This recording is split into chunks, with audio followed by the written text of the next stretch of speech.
In the very beginning, there was nothing but darkness and a void of nothingness.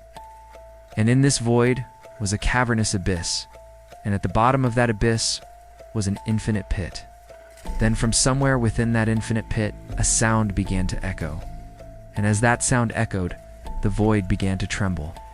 The darkness itself quivered, and as it quivered, light began to shine forth from the infinite pit.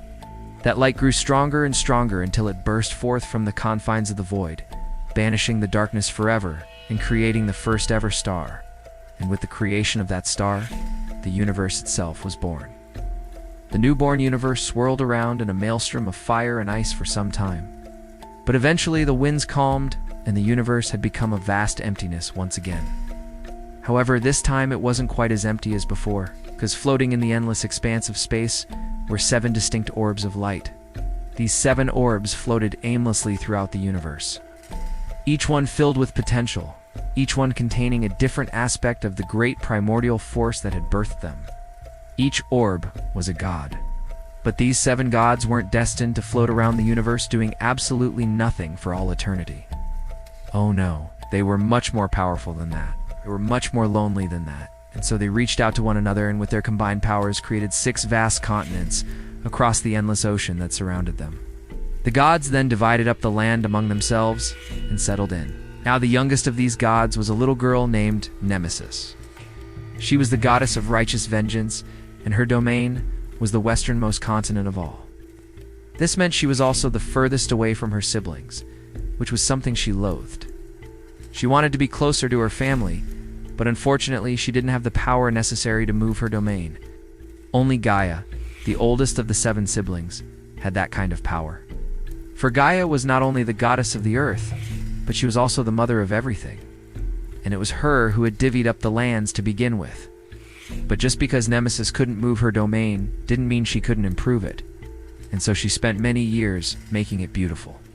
She planted forests full of fruit trees and created vast fields of grain. She raised tall mountains that scraped the sky and deep valleys that echoed with birdsong. And as she worked, she sang, and the sound of her voice attracted the attention of a nearby god. His name was Pontus, and he was the god of the sea.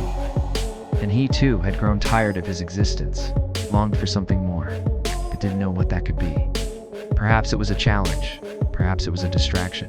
All he knew was that he wanted to talk to the only other god who had the courage to sing while working. And so he approached Nemesis's domain, walking up to her and complimenting her on her voice.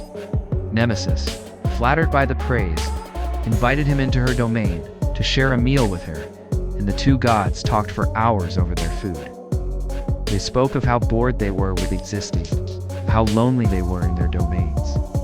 And as they talked, they realized that they felt the exact same way, and so they decided to do something about it. Pontus offered to help Nemesis build something even greater than her mountains and valleys, and she readily accepted. And so the 2 gods set to work, Pontus bringing forth the water and Nemesis the earth. And together they made the most beautiful place in all of creation. They built rolling hills and sparkling lakes, and magnificent waterfalls and winding rivers. They crafted caves filled with precious gems and clear pools perfect for swimming.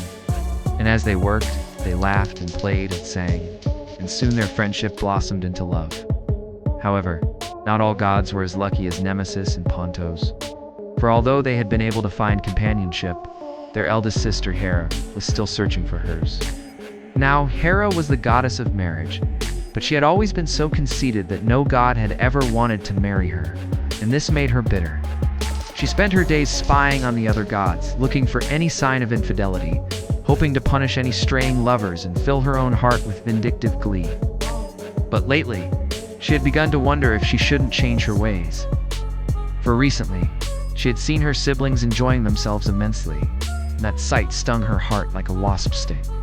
Still, she couldn't bring herself to reach out to any of the younger gods, for she was far older than any of them, and that made her feel superior. She wasn't going to stoop down to their level just for some fun. No. She would wait until a god was worthy of her. She would wait until Zeus came along. Meanwhile, down in the mortal realm, humanity was in big trouble. You see, humans were originally immortal, but after angering the gods, they lost that gift. Now, death hung over every human like a dark cloud, and no matter how hard they tried, none could escape its grasp. To make things worse, they had no idea when their time would come. They lived in constant fear of dying at any moment, and this weighed heavily on their hearts. Upon seeing this, the gods felt bad. They had given humans immortality in the first place, and it was only fair that they brought it back. So they decided to hold a contest to see who would get it. The rules were simple. If any god could travel to the underworld and bring Hades' helm of darkness back to the realm of the living, then they would win.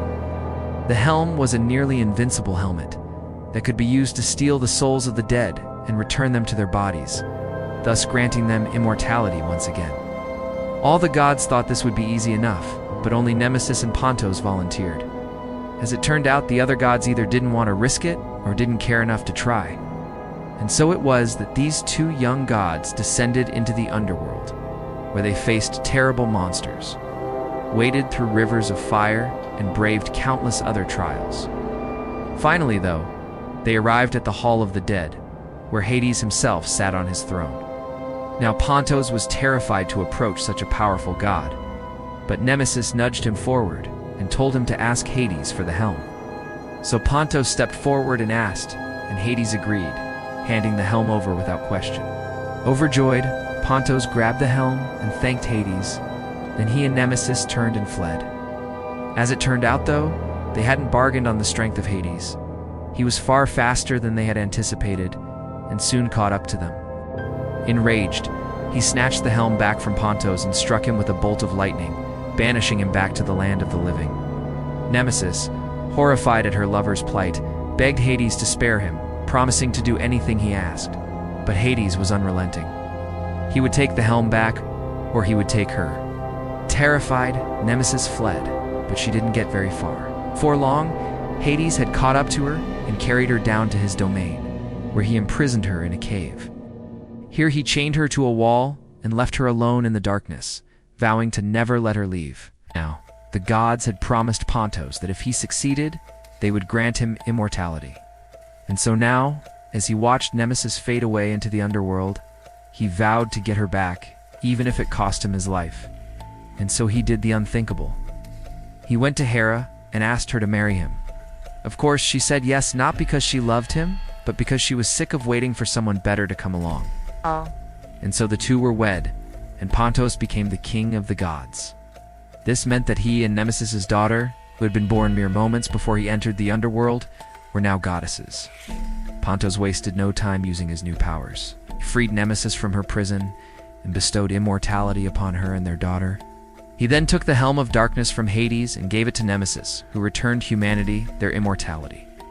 Finally, Pontus banished Hades back to the underworld, where he would rule alone for eternity. And so it was that Nemesis, Pontus, and their daughter became the new rulers of the cosmos, while the old gods fell into irrelevance.